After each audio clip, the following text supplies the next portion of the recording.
जाई बिजुली बिगड़ जाई बतिया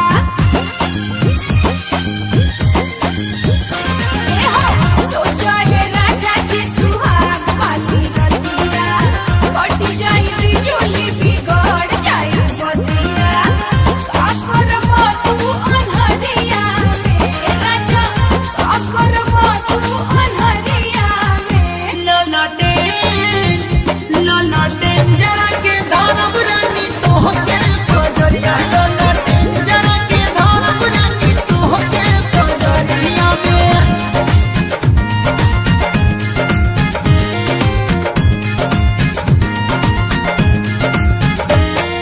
चुनिया सिया दे तोहरा के बेलू बेट हो चाचा निकाल लगवा दे उसे हो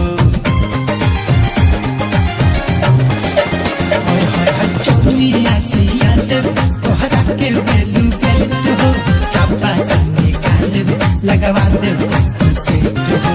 उसरना चलाइब ओ खरिए में राजा उसरना चलाइब ओ खरिए में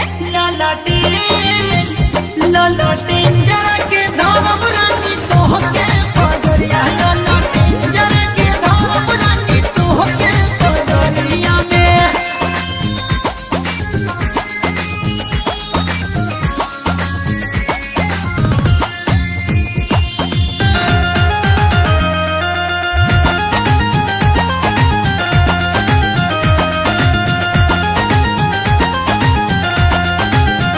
आंगना में सैया स्विमिंग पूल बनवई हा संगे संग नहाइल जाई खूबे मजा लिहा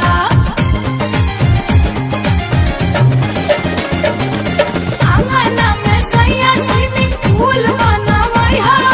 संगे संग नहाइल जाई खूबे मजा लिहा तनहाई पोखरी